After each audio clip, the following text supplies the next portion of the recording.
Ladies and gentlemen, we are here on another beautiful day. We've got a beautiful co-host with me, Mr. Brad, ABB, the man himself. How you doing? Good, man. It was, I played the Worlds preview at Ivy Hill yesterday. To say that was a humbling experience was maybe the understatement of the century. I've never felt, I'm not a quitter by nature. I was on hole 14 or 15. I was like, do I just DNF? Am I just done? I shot the worst round rated and score wise of my entire life. I'll say it, because this is a transparent podcast. Yeah, okay. yeah. All right, everybody. I shot 45 over par. I'll say it. That's tough. That was the worst round I've ever played in my life, and I failed every shot that I threw. I threw 112 shots in one round. Was 45 over par though? Was that still in the 800s? Because based on what I know, I know a couple of guys that shot 33 and 36 over par, and they were like 850 and 860 rated rounds. So did it stay? No, it dropped because people dropped below me.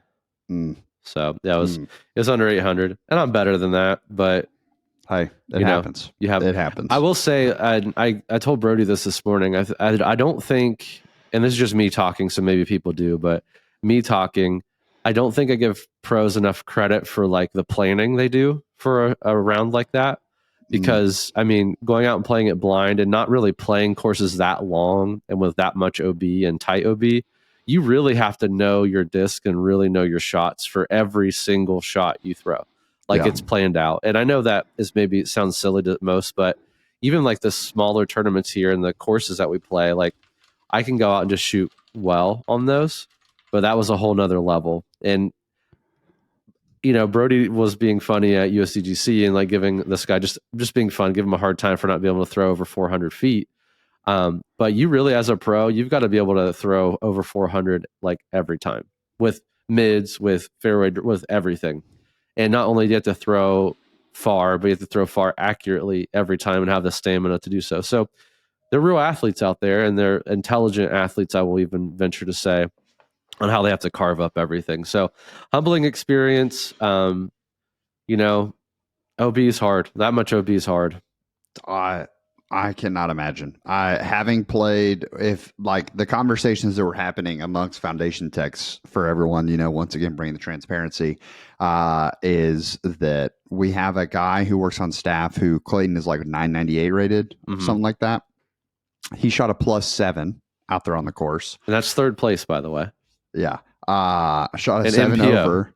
And he said that if the wind's up, he has no doubt that it will play harder than New London, which is insane considering New London is as tough as it is. So really excited. And it was like mainly wide open. I mean, there wasn't a lot of like gap hitting per se. It was more like carving up and like playing darts, like where you wanted things to land. But yeah, wind would make that exponentially harder than it was, and it was already very hard. Steroids. Yeah, I mean, it was like, the par threes were still over 400 feet. Yeah. Just to give you like an idea, I think I'm used to par threes being like, oh, it's like 300, maybe a hard one's like a little over 300. But I mean, yeah, when you're throwing, hey, I will say, shout out to Jason, and this was a complete fluke, and he would even say so. But we had this one. It's my only birdie putt that I had. It was a par 3 island. It was downhill, a lot of OB, very small island. It was a 420 foot par 3. And I parked it with a vulture, and Jason hit the first available limb, so he had to re-tee, but he threw the origin that you gave him, and he threw. I did the range fine. Now it was tailwind and downhill, but he threw the origin 511 feet. That is insane. So insane. Speaking of Jason, we did like a tale of two cities with your disc golf experience this week. I feel like because it is the round has been filmed, of the bag draft. So for in the bag listeners, it has been filmed. We'll have to figure out scheduling wise because I am several weeks ahead on my channel in terms of like having stuff filmed. Mm-hmm. So we'll have to figure out where it slots in, but we'll try to get it up there as soon as possible. So that way, when I'm up there in Virginia, we can have Jason on and do a sort of breakdown and rehash it out. Mm-hmm. And then I have some ideas. If depending on the result, we can see if we need a third. So excited for you guys to hear that. Yeah. And hey, just a little, like, not a spoiler, but a spoiler is we've shot Jason and I actually shot another video before that video where Hunter and I were doubles partners with Jason, and Jason and Trevor were doubles partners. And this is on our Patreon. If you're not a Patreon member, you go try it out for free and see some of the behind the scenes stuff. And if you're not a Hyzer Club member, now's a great time to join. Jason's pumping out a bunch of extra content. Warehouse guys are pumping out a bunch of different content, including the round yesterday. We filmed some of that and did some vlog there. But our Patreon folks voted on Halloween costumes for our doubles lineup. So make sure you check that out. I don't know if Robbie even knows that. I don't know. Did Jason send you pictures of me? I did not get pictures. Oh, I'm excited to see. You're in for a treat. You're in for a treat. So excited to see. Speaking of treats, got to talk about the main sponsor of In the Bag, Flippy Disc Golf. Yep. You know, if you don't have a Halloween costume, you can still look good out there on the road, dressed like a disc golfer. Yeah, exactly. We have a Halloween party that we're going to on Saturday, and someone asked like, "Oh, what are you going to go dressed as?" And I was like, "Well, I can always default to a professional athlete." So that's true. I just gotta rep my Flippy stuff as best I can. So Flippy Disc Golf, super comfortable merch. You have cotton tees like the one that I'm wearing, cotton jerseys like the one I'm wearing, or you have the Soul Pro material that's super great.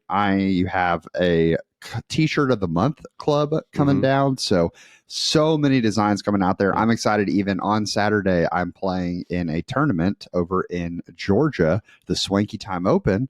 And our players pack is Flippy jerseys. So that's awesome.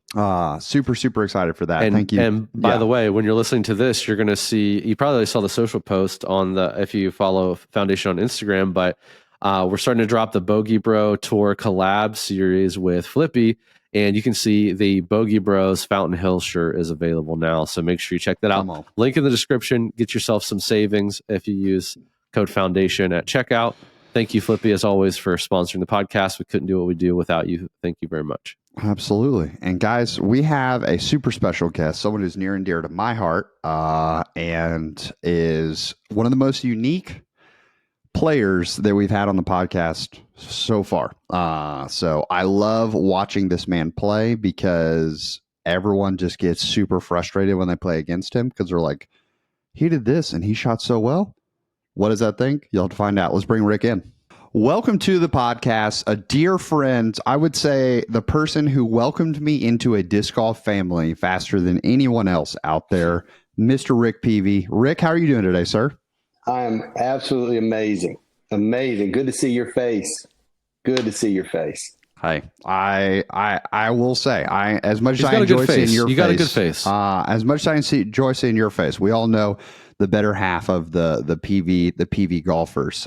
Miss him, Carolyn, as well. So, oh yeah, that's my girl. She'd love to be here too, but she's working today, and I'm kind of working, but I'm taking some time. Hey, we appreciate it. We appreciate it. Well, Rick is fame. I will go ahead and give Rick the credit that Rick is a disc dyer, Dark Side Dies.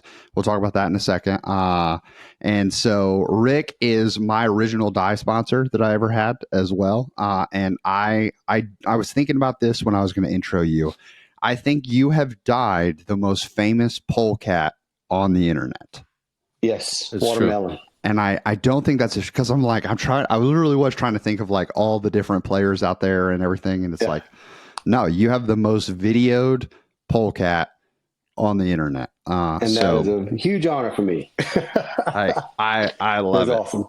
Well, Rick, we are super grateful to have you here. But I want them to get to know your game for a little bit. And then really the hook here is that you don't play disc golf like most people play disc golf.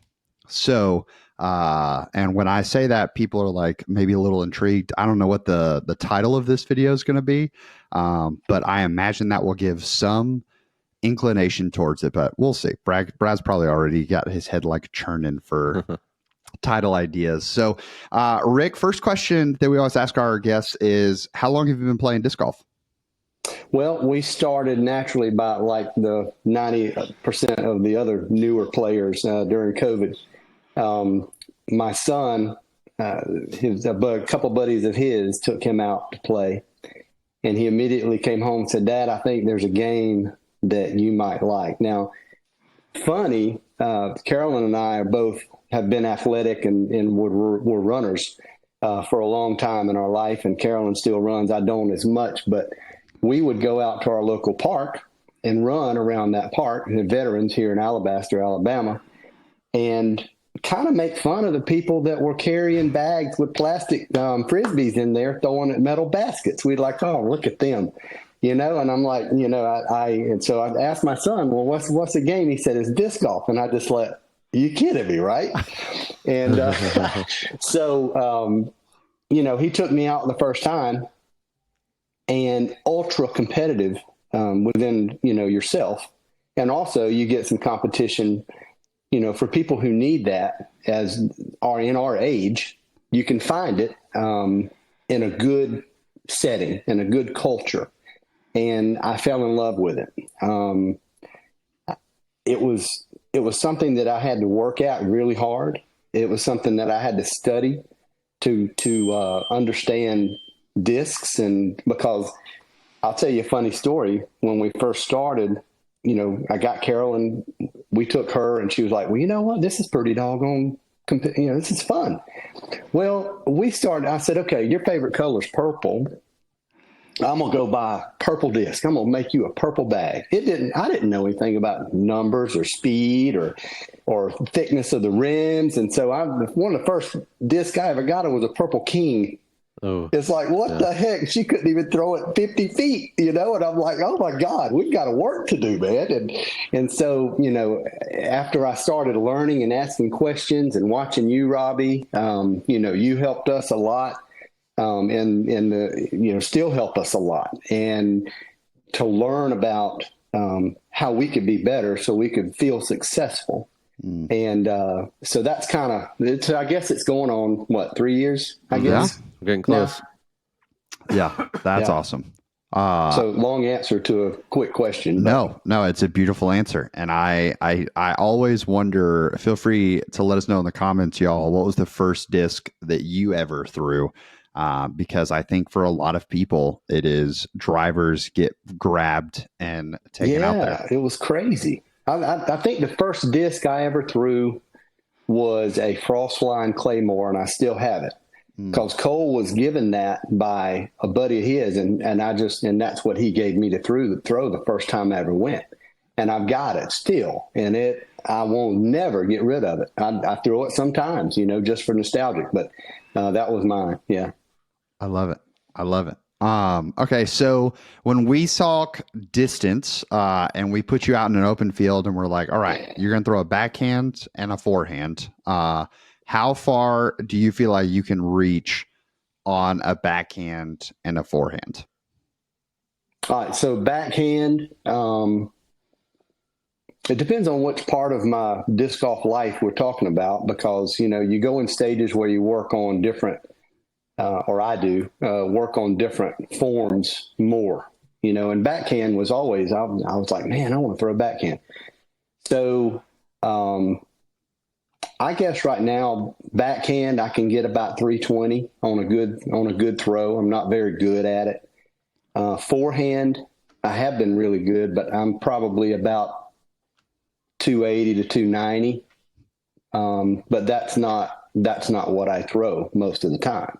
That's that. And I was really, this was the one question we asked most of our people that I was like, okay, I'm going to be so fascinated at Rick's answer, because I truly wonder if he even knows these numbers anymore, because spoiler alert, like Rick said, he doesn't throw this. So we'll get to that in a second. We got 2 more questions for you, Okay. and then we'll dive into the heart of it, because I'm telling you, like, this ball's going to drop and people are going to be like, "What?"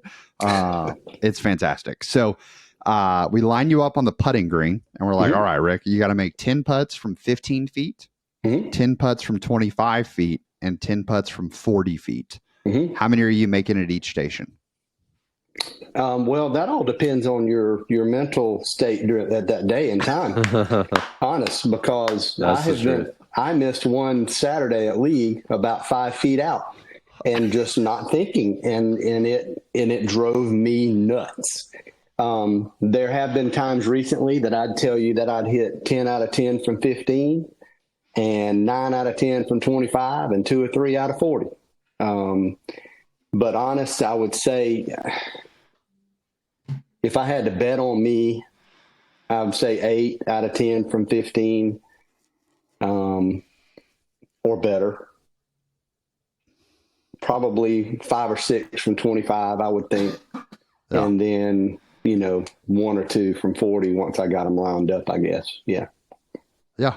I can think of, like, even those are perfect distances in your backyard as well, of like trying to line up each of the putts. Me and my daughter Mabry Lane had a competition Sunday. We were outside, where we putt from, by the pool, and we have every mark of the cement on the pool is a 5-foot deal. We measured it out. So we were playing horse, and her and her husband Eric played first, and she beat him. And then she said, "Dad, you want to play?" And I said, "Heck yeah, I want to play. I'll be happy to play with you." So we started out, and she didn't know we were going to do left-handed too. So it's horse, right? It's a competition. If you're going to play to win. So I threw the first left-handed at 5 feet, and she goes, "Oh my God, we do have to do left-handed?" I said, "We don't do anything." But anyway, we got to 25 feet, and I hit like 5 in a row out there, which was really interesting. I was happy with that. But so anyway, kind of fun. It's all about awesome. Fun, people. It's all about fun. Amen. Amen. So our last question is, what would you say is the biggest strength of your game? One of them is what we're going to talk about here in a few minutes, I guess, in my method of throwing. But the other is, whenever I either make a mistake, and I've had to learn this because I wasn't like this in the beginning, because we played a lot of tournaments early, and just it was put way too much pressure on ourselves to do okay, or think we're, if we're not up in the top people, that we're no good and all that. But I feel like that once I do kind of make a mistake and maybe get behind, I really love the challenge of, okay, I'm against the wall, let's get it on, and in my mind I warn everybody else, guess what, you fixing to see some good stuff right here, because I'm gonna bear down, and most of the time it happens. It's a mental game that I really like within myself. And for people who don't play disc golf, I guess it sounds kind of stupid, because it's plastic, people carrying bags around throwing plastic frisbees at iron baskets while you're running, you don't understand.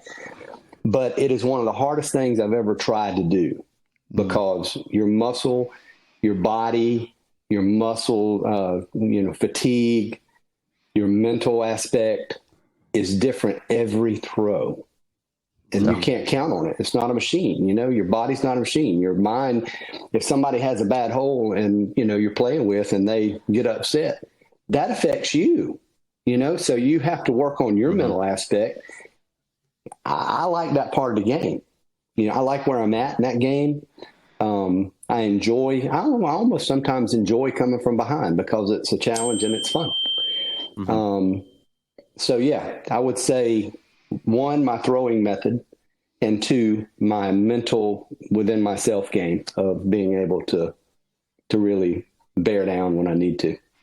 Yeah. And I think that there are players in the world who have that clutch competitor factor. I think of even Hunter from Foundation, who I've been the one to turn that on for him unknowingly as his competitor. And it's like, oh, okay, he's just gone to another level here. And that's, I definitely, having played with you as well, Rick, I definitely see that. Like when the game is on the line, get you the ball. Like that's what you're looking for. So I love that. Let it be me. I'm okay to fail, but I'm really, really love to win. I love it. Well, Rick, let's let the cat out of the bag. Tell us about your traditional throwing style. What do you like to throw? Okay.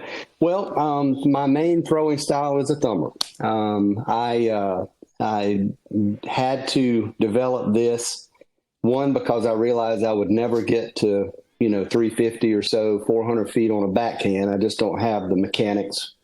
I'm old, and and I just, I realized that, and I wanted to do better at my game, and for two reasons. One, we mentioned Dark Side Dies. I have two guys that do it with me that are under an umbrella of Dark Side Dies, kind of, but they have their own dyeing deal. One is Ed Hoffman, that he does a phenomenal stencils and colors, and I can give you their Instagram stuff. And the other is Spencer Atkins, and he does really beautiful swirls and really, really pretty colors too. Really cool. But Spencer, the first tournament I played with him was a Christmas tournament. I guess it was the first year we started playing. And I remember, Robbie, you sponsored the hole at Civitan, the island hole always. I think it's hole 6. Yep. Is that what it is at Civitan? And I remember seeing your sign first time, and I'm like, who's Robbie C? Who's this guy? And he's sponsoring the hardest daggum hole out here. He must be a jerk. But it's true. It's true. Later I found out you're not a jerk. And so, we all miss the island because you have to throw it over this river if you're a backhand, right-hand backhand player and stuff. But that day Spencer was putt. He didn't miss a putt. Coming here. Well, a few months later, we started playing together, and he's working on a turbo putt. And I'm like, what the freaking heck? Spencer, you putt. He said, I can't putt anymore. I've got to do something different. So he worked on a turbo putt and started kicking my tail with a turbo putt. And I'm like, oh, my God, that's another old man club guy. I got to do something different. I got to find something. I got to have a gimmick. I need a gimmick. So at one, he looked so fun turbo putting. And I'm like, I've got to have a gimmick that I can have fun at.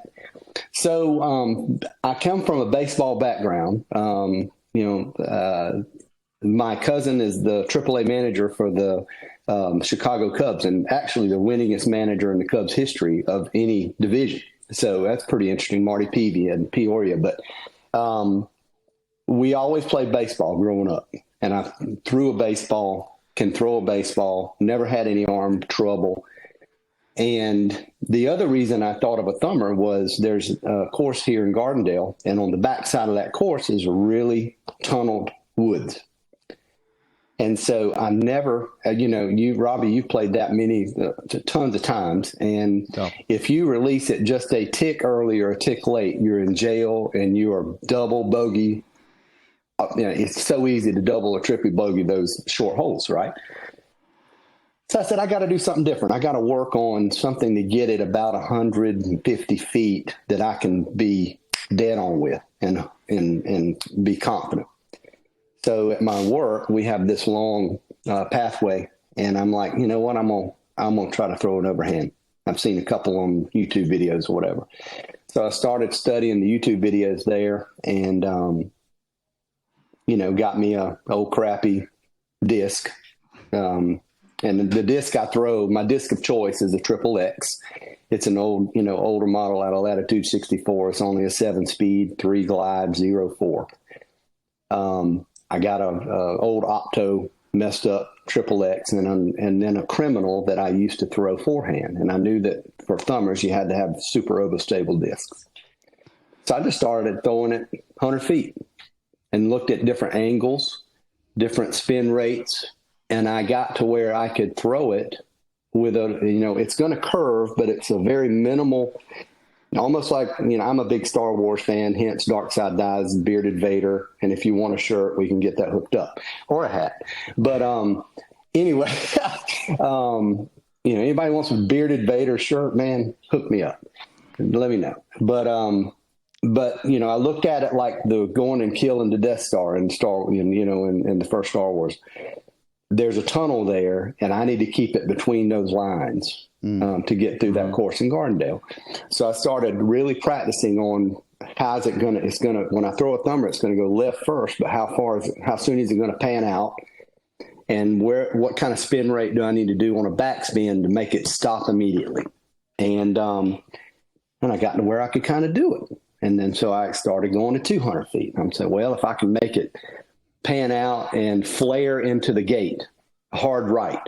So if you got a hole that goes really hard right, so what wrist angle do I need to put so it can hit that faceplate and pan it, really do a flare skip. You got to learn how to do that. And then I'm like, well, I wonder if it can go distance. It's only a 7-speed disc. It's got a 3 glide and a 0-4. I would never throw this disc backhand. I'd, hardly ever throw it forehand because it'd be a knee hook. I don't have the strength. So I started playing around with different plastics and started throwing it pretty good. And the thing about it is, when I threw it good straight away, right straight overhand, I can land 10 out of 10 within a 20-foot line. You've seen it. Straight down the middle if I want. Wherever I throw, whatever angle of radius that I throw it in, I know it'll land in that within 20 feet and it'll stop. Or better, it will roll and curl to the basket because of how it hits on the faceplate and stands up and rolls. It just naturally acts like a roller then. And it, if I have enough spin on it, it'll go. So, yeah, that's kind of where it came from. Dude, it's fascinating. So I'm telling you, y'all. So Rick will play locally. He'll play anywhere from, I would say, MA3 up to, he'll play like age protected, things like that. But I love when I'll be sitting next to the TD at a local event and you'll hear people that aren't ready for Rick. Like no one ever walks off and has a bad time on a card with Rick. So they walk off and they're like, man, it was super fun. But this guy was just so casual and he was just throwing thumbers all over the course. And he just kept parking every single basket. What am I supposed to do against that? I was looking up, I'm like, you just got to play better, I guess. I don't know what to tell you. Get a thumber. So I don't throw a lot of thumbers, but Brad, you do have a thumber in the bag, right? Yeah, I usually use my thumber for more of a. It's funny when Robbie told me, again, he gives me very little insight. He's like, hey, I got a very interesting episode. This guy's all thumbers. I'm like, oh, that's cool. And the first thing I said to him was like, baseball guy, huh? And he's like, I don't know. So I'm glad to hear that I was right there, Rick. Yeah, you got it. I played baseball all growing up and on travel teams and stuff. I was a catcher and first base. And so I feel pretty comfortable if I'm in like a get out of jail situation. I'm like, that's what I'm going to lean heavy on because I feel like I can throw pretty accurately. I've only tried a couple times like off the tee, but honestly, I feel like they were very successful. So I don't know why I haven't tried more other than I think in my head, I'm going to hurt my shoulder. But again, coming back to what you said, I think just growing up throwing baseballs and things, like I don't hurt myself, but I always feel like I'm going to, right? But yeah, I do throw them a lot. I keep a Phoenix specifically in my bag for that purpose. I used to be my Vulture, but now that's beat in a little bit. I'll still throw it on thumber, but if I need that slower pan, Rick, then I'll use that beat in Vulture a little bit. And I have the Phoenix specifically in my bag only for get out of jail thumbers. And I'm curious how you feel about this too, Rick. Do you feel way more comfortable with a thumber versus like a tomahawk, or do you feel pretty comfortable with both? Yeah, I can't throw a tomahawk for nothing. I'll never even do it. Yeah. Never do it. And it's so weird because, I've tried to do that and it's like a thumber. Get this up. This is my main disc, the Spider-Man that Robbie you mentioned earlier. It's a frost line triple X. See how bendy it is. Yeah. It's beat in good. It's 171 grams. So I find that too light, like 166 to 168 on this, is going to pan sooner because it's not heavy enough to take the torque. However, I've got another one that's in there that I'll show in a little while that is 177, but it's a optoplastic, and it does something totally different. So, I find that whenever I throw a thumber, just like this, whenever I throw it, it's almost like a curveball action because you're rotating your wrist from 12 to 3, not really 3, 12 to 1, 130. And depending on the torque you put on it and the angle of your wrist, you're going to get more or less spin, height, and then late pan or early pan. Whereas a tomahawk, you're almost having to come and throw in screwballs. You're rotating your wrist inward to get it to pan the other way. And my wrist, I just don't do that well. So I never really throw a tomahawk. I just throw all thumbers. Yeah, no, I think that's very interesting because I feel the same way. I'm like way less comfortable with a tomahawk versus a thumber. And I think some of it's the control. I think some of it's the thumb strength as well. So yeah, no, it's really interesting. I'm just looking at your bag, and I think if you're okay with diving into that, Robbie, I have a couple questions. Sure. So again, I talked to Jason. Jason's played with you as well. He has validated everything that you both have said on this podcast, and he didn't even know it was you. He's just like, if it's this guy, then Well, but Jason's very nice. Yeah, he also said that you do have a backhand and a forehand, just maybe not the biggest or like the longest one. But he's like, you still have a pretty good forehand and backhand too. So my main question before we dive into specifics in your bag, like, is there like a cutoff point? Like, when you get to your pig, are you like, okay, I'm never throwing a pig on the thumber. That's like, I'm close enough to do upshot, forehand, or backhand. I guess where's your cutoff point? Is it your 7 speeds or I'm going to go Pawaka Waka? Is that how you say it? Is that where your cutoff is? Where are you really cutting off your thumber in your bag? Well, that's a good question because there are rounds that I play at different courses and different holes that have different terrain that I will use a thumber for an upshot. I'll just pan it out and let it flare skip. Honestly, if I had to go like an average and tell you that this is what I do the majority of the time, I would say 270 and up with no, a lot of stuff on the left and a little bit of height. I'll probably throw a thumber because I can control that. I know where it's going to go. For the most part, every throw we all throw is not perfect, but I found that I can pretty much guarantee where it's going to be 270 to 325 with whatever thumber disc. And I use 3 different molds for thumbers and different plastics of each mold and weights for different lengths and pans and flare skip potential and stuff like that. So anything under 250, then it'll probably be depending on what the hole looks like, either a forehand or a backhand with a pretty overstable disc if I have it. Yeah, because I'll just pan and pigs. Robbie, you got me into pigs. I love pigs.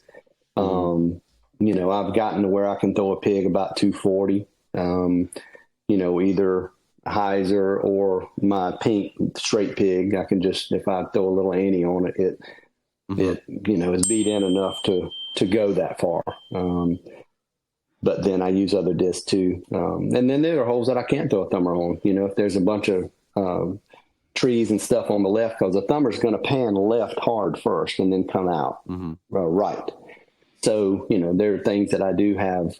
I use more overstable discs, which is weird because I don't have a strong arm, but I do. My main backhand disc is a Maya a G Blend Maya, which is, I like the soft plastic, the gummy type plastic.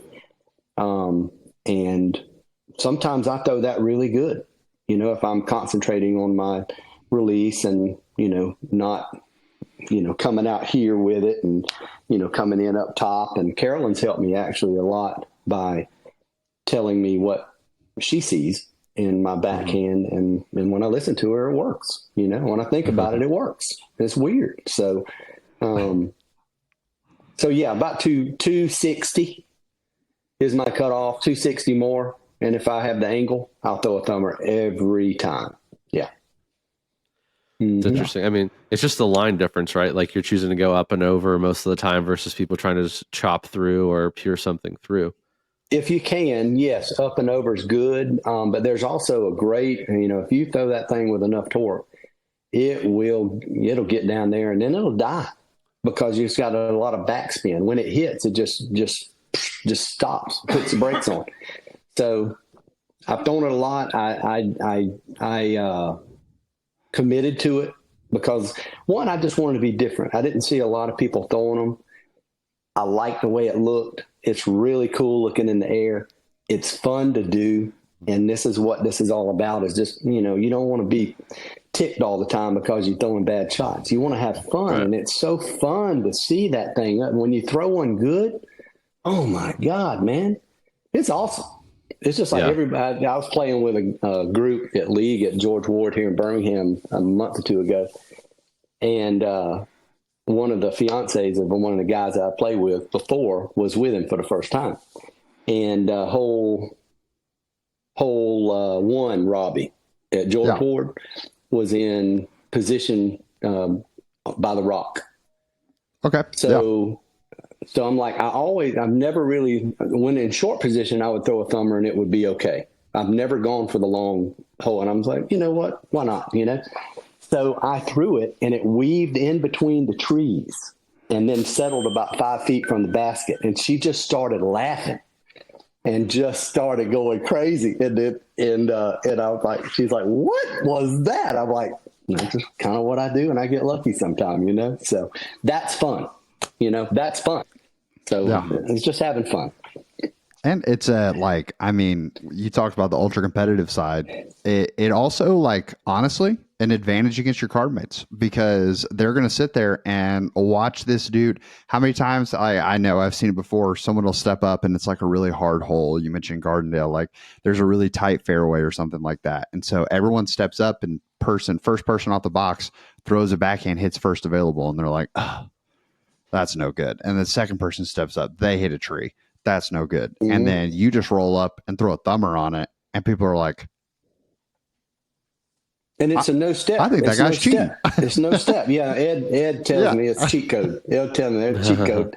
And there's no step. There's times where I have holes that I don't even step. I just throw it up high, let it pan and die.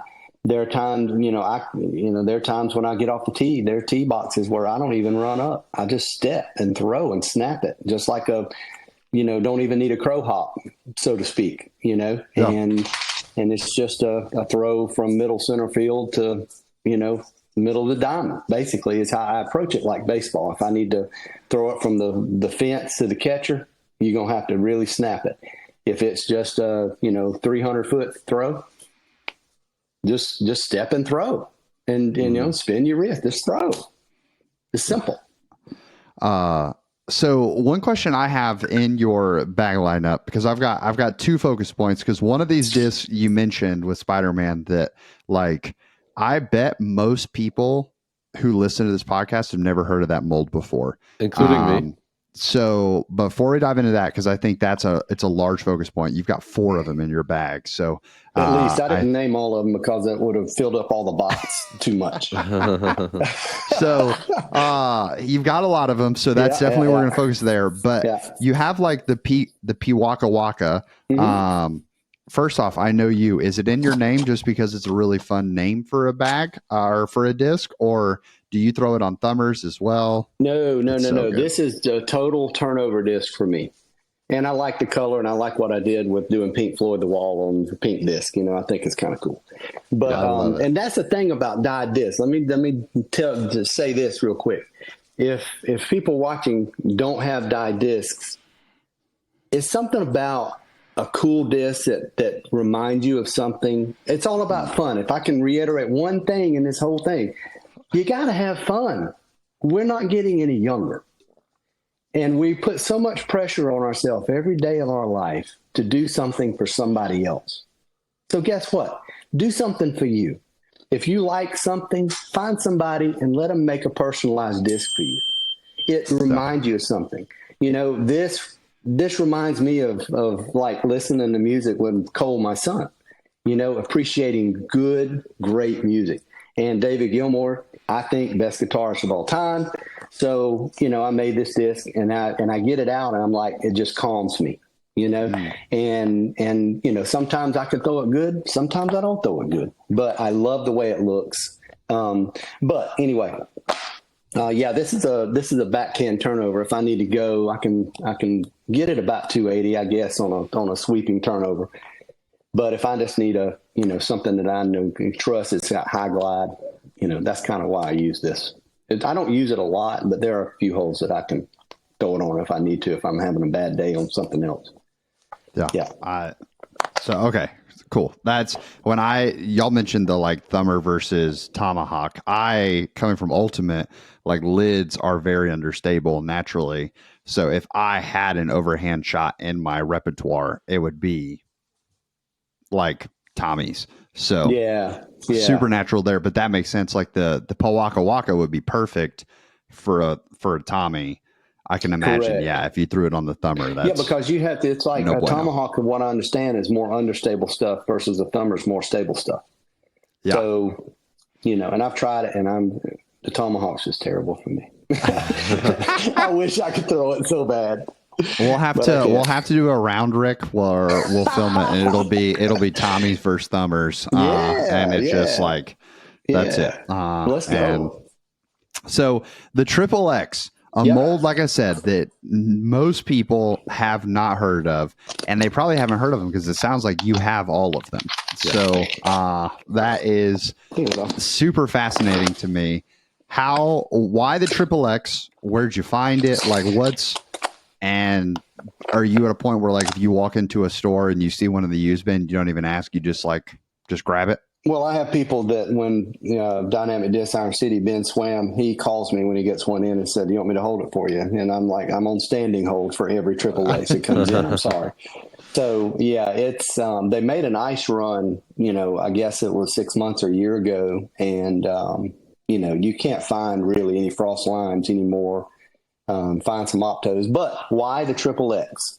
I believe that one of the first videos I watched on Thumber, the guy said you need a really overstable disc, and so I think I got lucky because I went to the disc shop, Dynamic Disc Iron City here in Birmingham. They've got several other locations. So I'm really good at shouting people out. That's pretty good. Working it well. Yeah. I think they had an old gold Opto Triple X there. I said, well, you know what? I'm going to try that. And I'm going to try my Criminal as well because it's super overstable. And so I like the feel of the 7-speed rim because anything that's super overstable that's higher speed has got a really thick rim, and I don't have really big hands. So I think the rim, the feel of the disc in my hand was really important.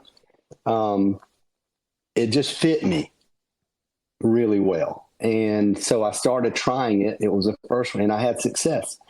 I haven't really tried with any other molds, any other brands. I'm a Latitude 64 guy. I guess if I had to pick one specific, narrowed down, and then Trilogy after that, and then Infinite after that. But I like Latitude 64. I don't know why. Some people discraft. A lot of people discraft, I guess, but I never really got into that plastic. And the Triple X, I really like the name. I think it's a little risque. I like it. I'm kind of, I just thought it was really cool. So I'm a feel guy. I'm an emotion guy. And if I like something that feels good and I'm emotionally invested in it, I will make it work. I will find a way. And it's worked. So that's kind of why. And the different plastics too. I mean, Frostline is really pliable, like I told you. This is another Frostline that I throw about my 280 to 290 distance. It's 168. So like I said earlier, it will pan out a little quicker and give me a little shorter distance, but I can still put the torque on it and it'll have enough roll to get there easily. This is one that Ed Hoffman did for me, grade before shave. This is one of my most favorites. He's bad tail the colors, and this is a couple-year-old disc probably, and so colors are still there.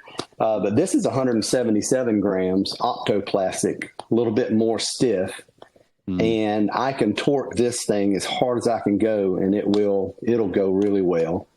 And then this is the ice plastic, and no, I did not have Huck do this. I did this myself, but I don't sell to other people with Huck stamps, so I'm not going to get in trouble.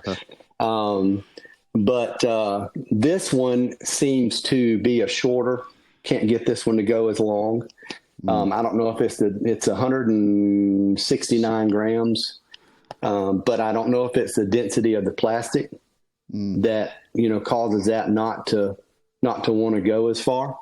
But this is a great flare skip thumber disc because it's so slick, and that's what I use it for. And I also use it for short 150-foot backhands that I need a meat hook for through the woods. Basically, if you got a hard dog leg left, and then also shorter forehands that you need a meat hook for dog leg right, because it's going to come back, so. And then I have a few others that I use every now and then just because I want to get them out. So I've got a lot in reserve too. So, but if anybody is out there that wants to get rid of a Frostline XXX, please let me know. Yep. I just spent the last couple of minutes as you're talking. I was like, wonder what the eBay scene is like on the XXX. I mean, the Frostline. There's a handful of them on there. They're all like $80 or so. Exactly. So, that's all right. Yeah, that's interesting. Yeah, I had to like scroll down to like the plastics. I'm like, what is this disc? And then I saw Frost. I'm like, oh well, okay, obviously it's Latitude 64. But yeah, I've never run across that. I didn't even see it drop last year for whatever reason. So and that was the ice. That was the ice opto ice version. So I think it's the plastic maybe just a little bit less dense than a normal opto. Yeah, it feels a little different. Maybe a little more pliable than an opto was. I'm just guessing. The Frostline is definitely an older plastic. I forgot this one. This is my newest Frostline. That right there. Did you do that, or did Ed do that? No, Ed did this for me. I went, this is my bag is a Squatch Lore, the newest one from the Worlds. We were able to go to the Worlds this year, and Carolyn and I decided to go up there, and we got the VIP tickets, and with those tickets, we got a Lore bag before it was on sale. So I've got the 2023 World Championship Lore, and he wanted Simon's autograph on a couple of discs. So he said, give me a disc and let me do something for you. I didn't know what he was going to do. He said, I want to put Vader on a disc for you. And this is what is that insane. Beautiful or what? That was incredible. This guy's good, y'all. Look him up. I can't. And I keep it in a bag because I don't want any other colors to get on it. This goes in a bag. The other day we played, and he's like, "You're keeping it in a bag?" And I'm like, "Yeah, because I don't want anything to migrate on this thing. This is my baby, So this is one I haven't really figured out how to throw it great yet. I've gotten about 330 out of it before, and I've gotten a terrible 275. So I don't know yet, but I'm working on it. It's going to be great. So. Yeah, and shout out to our audio listeners. We appreciate you all very much. But if you're a regular audio listener, today is probably the day. Let's go check it out on YouTube as well, because you're missing a couple of things. Number one, you're missing a fantastic cast of facial hair. Number one, today. True. Number two, you're missing a lot of cool dies here, and a lot of great demonstration on thumber and tomahawk throw and angles. So there's some video stuff to check out today, folks. If you're usually an audio listener, hey, if you have some free time, check it out. No, I think that's awesome. I'm kind of the same way with my bag, Rick. I'm trying to slowly build. I want all my discs to be unique and mean something. They're the normal molds I throw, but I'm the same way. I have an uplink that has the crest from Sacred Heart Hospital, my favorite TV show of all time, Scrubs. So I have like that. I've had a couple listeners and friends dye some things for me. You know, I try to like, I'm the way with you. I want to like feel something from my disc. So I think obviously we didn't make a recommendation today, but Robbie and I were just chatting. I've got an idea for you. I want to send something to you. Well, Robbie and I want to send something to you. I think we'll add to your bag, but also maybe like add to the sentiment of your bag as well. Sweet. Absolutely. And it's Thumber approved. So Thumber approved. All right. Thumber approved. I literally, we were trying to like throw an idea out there. And the first idea we threw out there was Zone OS. And then like, I literally typed that out and you were like, yeah, most people are into Discraft, but that's just not me. I was like, all right. So it's not the Zone OS. Not the Zone OS. So no, we got a good one on. And Rick, we would love to have you back on once you try this out to see as a follow-up, like what it looks like. So my final two questions, Brad, unless you have one, is the first is if someone wants to get into Thumber discs, obviously they're not getting into the triple X's because that's going to take away from your supply. So any other discs that you've found that you're like, hey, if I was getting into Thumbers, this is one I would recommend. All right, so I've mentioned the Criminal, and the Criminal is a 10 speed. It's a little bit. It's a 10-3 -1 or 10-3 1-4, and it's weird that I use the glide on these Thumber discs are very low, but what it does is it seems to cut. If you spin it hard enough, it's going to cut through the air. You know, the only thing is if you have any side winds, you got messed up. yeah. You have to kind of stretch a little bit before the wind goes down and then throw maybe. Pull an eco maybe, I don't know. But the rim on the Criminal, which I had a lot of because I was throwing those forehand mostly with a little bit of Annie and letting it come out because it was so beefy. I was used to that rim. I think a Criminal is a great one to start with. The Triple X is wonderful. If you can find one, start with that. There are out there. The Optos are out there, and if somebody absolutely is dead set on throwing them or does throw them, I've got some that hit me up and we can work out something because I don't want to hoard everything. I don't, it's not like I have 40 triple X's, but I probably have a good 15. You might have 39. Ones that haven't thrown yet, but, well, even, I mean, would you agree like a Phoenix or a Felon, anything like really Firebird, like those might be good ones to try. Yeah. Yeah. Felon right here. This is a mystery, disc, plastic. I think it's more of a, what would you call that, Robbie? That would come in. Is they definitely have hybrid runs. Hybrid for sure. Hybrid run, yeah. And this is what I throw this too, and it does totally something different. At 270, it's gonna go hard left, and then it's gonna come hard right. So, but this is a shorter. The Felon is great. It's got a good rim on it. It's a 9-speed, so anywhere between a 7 and a 10, overstable. Pick it up and just start throwing it. Yeah. Just throwing it. Start straight overhand and start, straight overhand and a good amount of spin coming out of the wrist. And then work on your wrist angles because, it's going to be, if I throw it straight overhand with a nice crow hop, spinning it hard, it's going to go straight first, veer out left, and then come back. Now, if I throw it on an angle like this, it's going to go here, and then that's where your pan starts coming out, and it's going to come back, and then you get that flare skip. Had a couple flare skip aces with them, and that's really fun to crash the basket like that because it's either it goes in, it sounds like something a bomb blew up in the basket, or if you miss, then you're putting from 40 feet and hitting 1 out of 10. You know what I mean? So, Highs and lows. It's all about the glory, man. Yeah. That's why you throw them exclusive. That's a big play for doubles, right?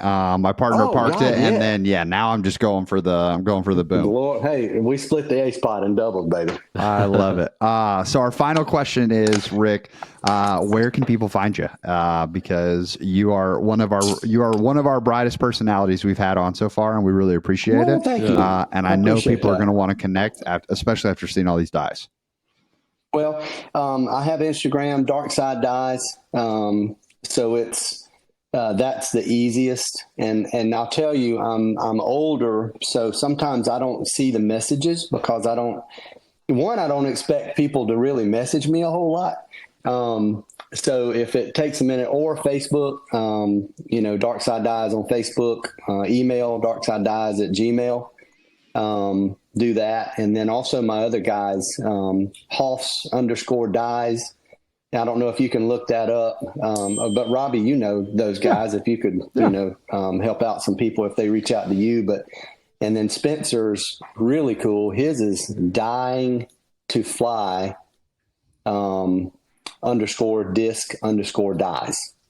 So it's DYEING2 FLY _disc_dies. Mm-hmm. And Hoffs Dies is HOFFS_DYES. So, that's the best. And, we just want to reiterate one more time, do it for fun. Live, I'm older, so I think about this a lot. My wife, Carolyn, and I, we talk about this.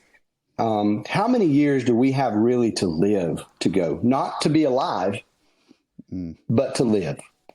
We might be alive to 85 and 90 and 92, but when will we stop living?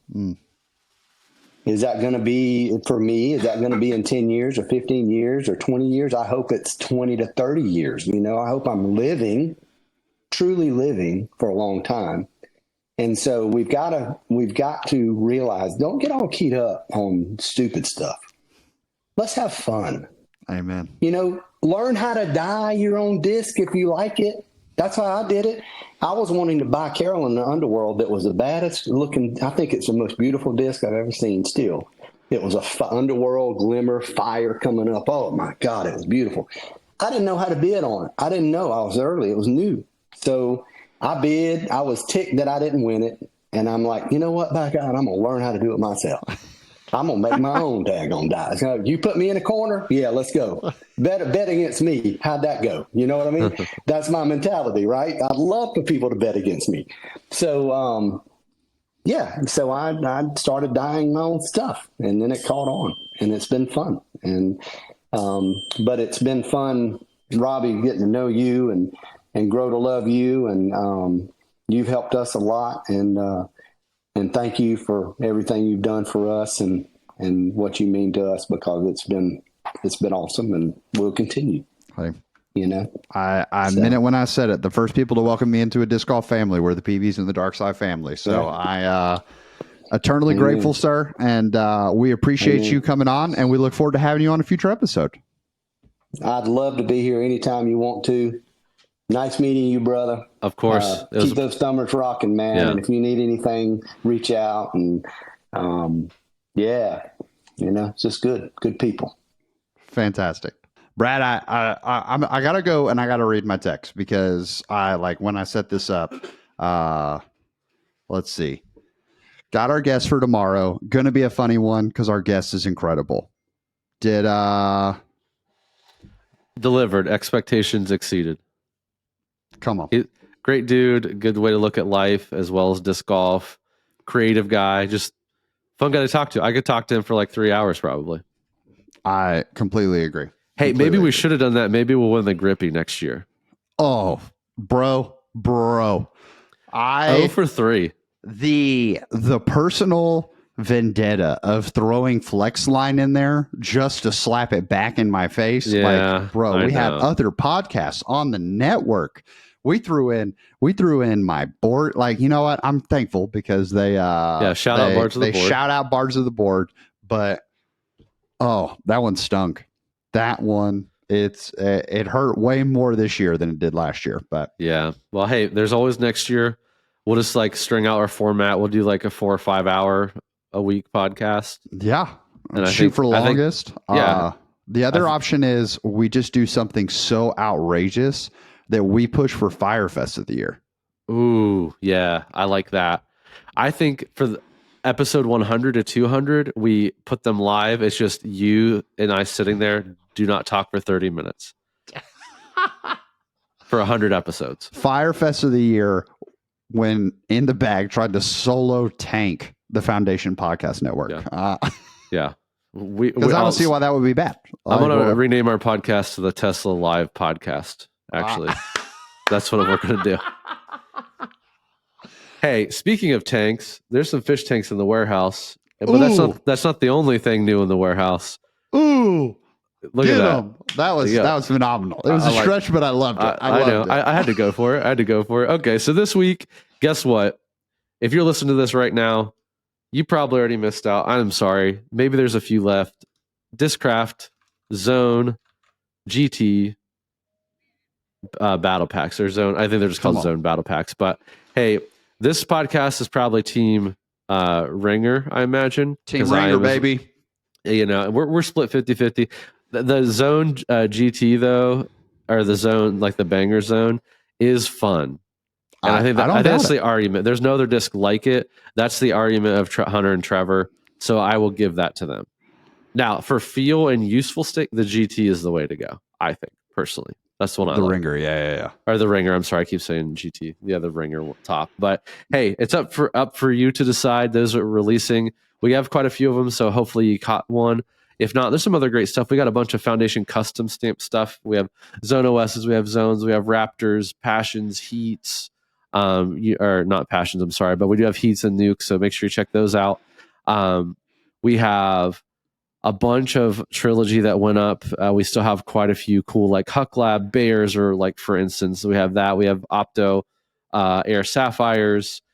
We still have some AGL stuff. If you're wanting to check out a Baobab, we still have a couple of those left. Make sure you check those out.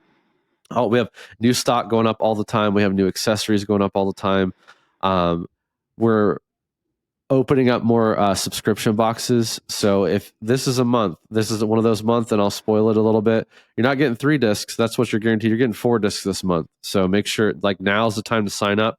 You can always check those out. Just search 3 disc subscription box on the website, and you can see we keep those open. We keep opening more and more as we can add more and more value to those. And then next month, you're not going to want to miss next month's either. So if you were like, hey, I was thinking about it, let them know In the Bag sent you when you go ahead and subscribe there. There's a ton of good stuff, especially for Black Friday. I just maybe worked out the thing of the century, and I'll brag on myself for a second, but I'm very pumped to see how those turn out.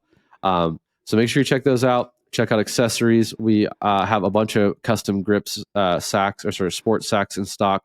We've got disc dots. We've got Ripped Revenge. Now's the time to start thinking about stocking stuffers, folks. So make sure you look out all those accessories. Look at recently restocked. That's your best friend. That'll let you know all of the new stuff we have. And I think we have a couple pre-order special edition time lapses still left.